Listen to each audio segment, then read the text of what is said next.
Welcome to Revenge with Lyra. My name is Claire Whitmore. I'm 26. And if you think you know how this ends, stay tuned. What happens when the man you ignore on the street holds the key to your family's darkest secret? The morning air was damp, the city buzzing with traffic, but his grip on my wrist was ice. His beard was matted, his clothes torn, but his eyes, sharp, unblinking, alive. "Don't step inside that house," he rasped. "It'll cost you everything." I pulled free, heart pounding, and hurried to my car. The leather seat felt cold against my back as I tried to laugh it off. A homeless man. A random warning. Coincidence, surely. But the words clung to me like smoke as I drove through winding country roads toward my grandfather's estate. The Whitmore mansion loomed ahead, all stone and shadow, where secrets felt stitched into every brick. Today, the family would gather to divide his empire.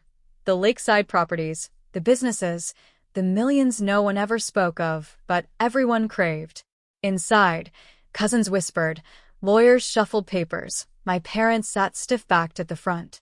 Their eyes flicked to me, then away, like I was just another pawn in a game I hadn't agreed to play. Then the doors creaked open. Footsteps echoed, and someone stepped in behind me. The room gasped. My mother's face drained of color. My father's hands gripped the armrests until his knuckles whitened. They looked less like heirs waiting for fortune and more like criminals staring at a ghost. I turned slowly, pulse hammering. And in that moment, I realized the warning hadn't been madness. It had been prophecy. The room seemed to hold its breath. Papers fluttered in the lawyer's hands, but no one dared move. My parents' eyes were locked on the figure behind me, their faces pale, their lips trembling as if the past had just walked back into the room. I turned, and my breath caught. The man who entered wasn't dressed in rags now. His hair was neatly combed, his coat tailored though worn at the edges. But I knew those eyes. The same piercing stare from the roadside. The so-called homeless man who had grabbed my wrist. Only now he didn't look broken. He looked purposeful. "Who is this?" I whispered. My father's voice cracked. "It can't be, you're dead." Dead? My skin prickled with cold. The man stepped forward, his boots echoing on the marble floor. "No, Robert." "Not dead. Just erased." His voice was steady, calm, yet it cut sharper than any blade. Whispers rippled among my cousins, confusion rising. The lawyer cleared his throat, uneasy. "Mr. Whitmore instructed me to begin only once all named parties were present. And it appears we are." My mother's hand gripped my arm, nails digging in. "Claire, don't listen to him. He's dangerous." But dangerous wasn't what I saw. I saw clarity, truth burning behind those weary eyes. The kind of truth that could shatter an empire. The man's gaze swept the room, finally landing on me. "Your grandfather wanted me here. He knew the lies this family buried, and he knew only I could unearth them." Silence hung heavy. My father's forehead glistened with sweat. My mother's lips trembled, forming words she couldn't force out. I swallowed hard, my pulse racing. "Who are you?" He didn't flinch, didn't blink. "I'm the son your grandfather never told you about. The first heir. The rightful one." Gasps broke out. The room fractured into whispers and stares. My parents looked like they'd been struck by lightning. And I stood between two worlds, my blood frozen, realizing the warning hadn't been for nothing. It had been a doorway, and now it had opened. The chaos erupted. My cousins leaned in, whispering furiously, eyes darting between the stranger and my parents. The lawyer's pen slipped from his hand, clattering to the polished oak table. My father finally found his voice, though it cracked under the weight of panic. "This is absurd. My father had no other son. This man is an imposter, nothing more." But the stranger smiled faintly, the kind of smile that said you can't outrun the truth forever. He reached into his coat pocket and pulled out a small leather-bound journal. Its edges were frayed, the pages yellowed with time. He set it on the table with deliberate care. "This was your father's," he said evenly. "His handwriting. His confessions. Every transfer, every letter he sent to my mother, and every promise he made to me. Gasps rippled again. The lawyer picked up the book, flipping through its pages, his brow furrowing deeper with each line he read. Finally, he looked up at my father, then at my mother. This appears authentic. These are indeed Mr. Whitmore's records. My mother's face twisted, half fear, half fury. Forgery. Clever forgery. Don't be taken in, Claire. But my father couldn't meet my eyes. His silence screamed louder than her denial. I stared at him, my chest tightening. Dad, is it true? His jaw clenched. His shoulders sagged. For the first time in my life, Robert Whitmore looked less like a man of power and more like a child cornered in his own lies. The stranger's gaze shifted to me, softer now. Your grandfather loved you. He wanted you to know the truth, that the fortune you're here to inherit was built on silence and betrayal. He left me with the choice: expose it or let the cycle repeat. The room went still. I could feel every eye on me, waiting, judging, wondering which way I would turn. And in that stillness, the weight of legacy pressed down like iron. A hidden brother, a fortune tainted by secrets, parents unraveling before my eyes. I had come for a will reading. Instead, I had walked into a reckoning. The lawyer cleared his throat, his voice unsteady. According to Mr. Whitmore's final instructions, all heirs must be acknowledged before the estate can be divided. If this man is who he claims, then... My father slammed his hand on the table, rattling the glasses. Enough. This stray doesn't belong here. He's nothing. He's trying to steal what's ours. The stranger didn't flinch. He simply opened the journal to a page marked with a ribbon and slid it across the table. Read this aloud, he said. The lawyer adjusted his glasses, his eyes scanning the neat, slanted handwriting. His voice dropped into the solemn cadence of truth. To my firstborn son, Samuel, though the world does not know you, I see you. I regret the years I left you in shadow. One day, I hope the family that denied you will have no choice but to face you. When that day comes, this journal will speak where I could not. The words landed like a stone in a still pond, rippling through every corner of the room. Samuel, the man's name, my grandfather's secret, my family's shame. My mother's breath came in shallow gasps. She clutched my father's arm, but he pulled away, his face collapsing under the weight of exposure. My cousins muttered nervously, some wide-eyed, others suspicious, all of them shaken. And me? My pulse thundered in my ears. My world tilted. All my life, I had been told our family was built on honor, tradition, respectability. But here was the truth. It was built on erasure. Samuel's gaze caught mine. Claire, you deserve to know where you come from. The empire your parents promised you wasn't theirs to give. It was stolen. Hidden. Buried. I wanted to deny it. To protect the fragile image of the family, I thought I knew. But deep inside, I saw the cracks. The way Dad avoided the lawyer's eyes. The way Mom's voice broke when she screamed. Lies only shatter one way. Loudly. And today, they were shattering in front of everyone. The air inside the mansion thickened, as though the walls themselves were listening. Samuel stood taller now, not the ragged figure who had stopped me in the street, but a man stepping back into the place he'd been denied. He placed a folded letter beside the journal. This is dated 2 weeks before your grandfather passed.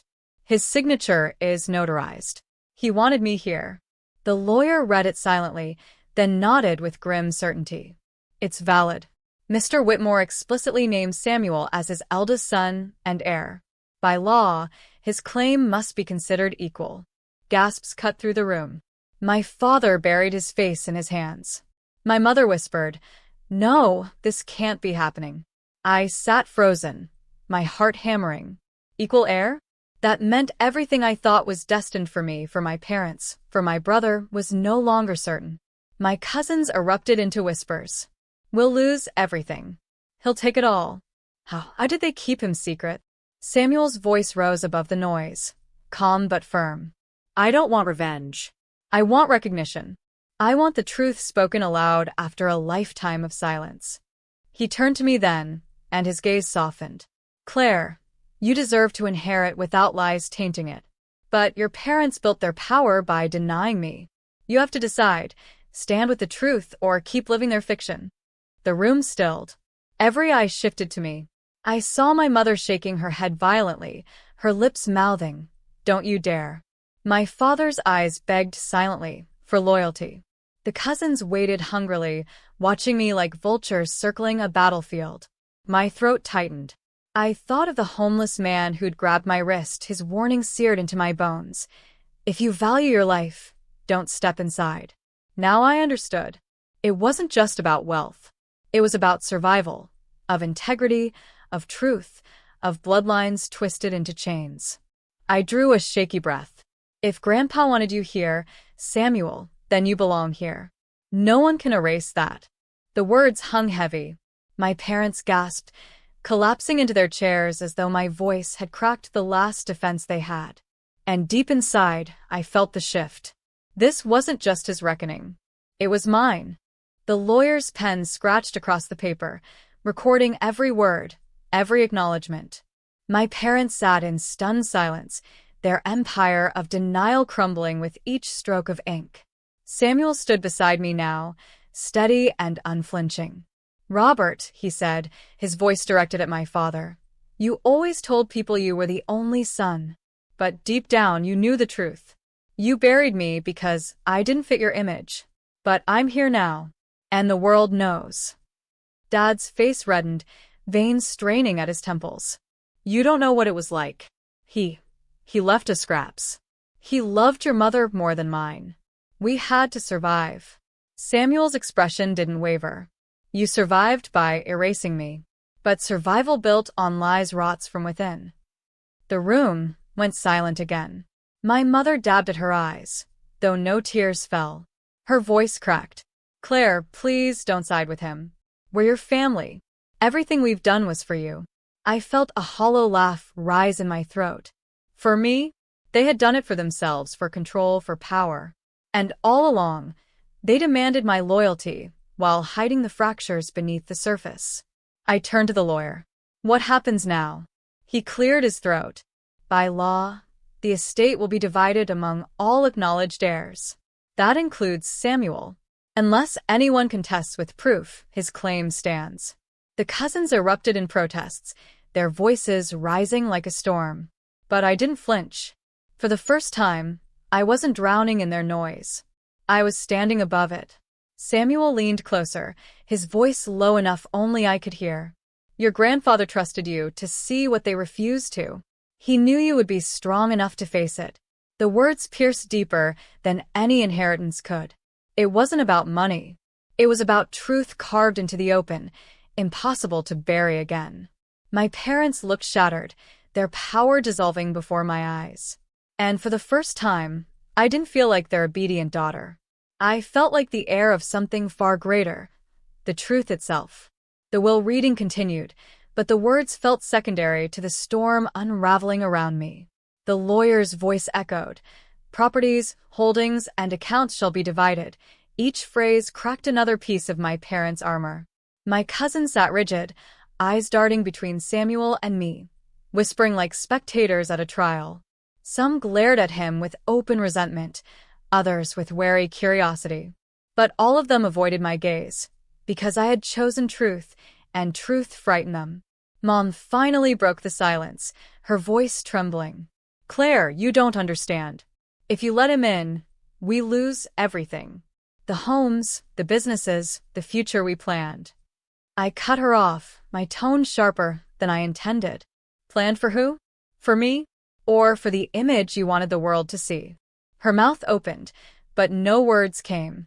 Dad shifted uncomfortably, his hands clawing at the armrests as though he could hold on to a crumbling throne. Samuel, calm as stone, placed a hand on the journal. "This isn't about tearing anyone down. It's about being seen, about existing." The lawyer nodded solemnly. "And by law, his existence cannot be denied any longer." My parents looked at me then, desperation pooling in their eyes. As if I could undo this with a single word. As if betraying truth could glue their empire back together. But I was done being their silent accomplice. I lifted my chin, my voice steady. Samuel belongs here. Grandpa wanted it. The documents prove it. And whether you collapse under it or not, I won't pretend he doesn't exist. The words landed like a gavel. My father's shoulders sagged, his fight drained. My mother turned away, staring blankly at the wall. The cousins whispered louder, realizing the tide had shifted. Samuel's gaze met mine. For the first time, gratitude softened his hardened features. "Thank you," he whispered. And in that moment, I felt something new. Not fear, not betrayal, but release. The chains of silence my parents wrapped around me had snapped. But as the session drew to a close, I knew the hardest part was still ahead. Because some families don't forgive exposure. They plot revenge. When the will reading ended, the family splintered like glass under pressure. My cousins scattered with hushed voices, some throwing daggers at me with their eyes, others pretending not to see me at all. My parents remained slumped in their chairs, hollowed out, their empire of denial reduced to rubble. Samuel closed the journal, tucking it back into his coat with a reverence that felt like closure. He turned to me, his voice low. "You don't know how much courage it took to stand against them. Your grandfather believed in you, for a reason." For the first time that day, I smiled. Not wide, not triumphant, but steady. "This wasn't about inheritance," I said. "It was about ending the silence." We stepped outside together. The cold air rushed against my face, sharp and clean, as though the mansion itself had been holding its breath and finally exhaled. The sun was slipping behind the trees, painting the sky in gold and crimson. For the first time, the estate didn't feel like a battlefield. It felt like freedom. As we reached the gates, my phone buzzed. A message from Mom. "You've destroyed this family. We'll never forgive you." I stared at it, then slid the phone back into my pocket. Forgiveness wasn't mine to beg for. It was theirs to wrestle with. My only duty was to the truth. Samuel paused at the gate, his eyes scanning the horizon like a man who had finally stepped out of shadow. "He left us both a legacy, Claire. Not the wealth, not the property, but the courage to choose truth over comfort." I nodded, feeling the weight lift from my chest. Behind us, the mansion loomed, a monument to lies now cracked open. Ahead of us stretched a road I had never dared to walk until now. I didn't know where it led, but I knew one thing. I was no longer walking it alone. And as the evening wind carried away the echoes of my parents' denial, I felt a clarity so sharp it was almost holy. The truth had cost me a family, but it had given me myself.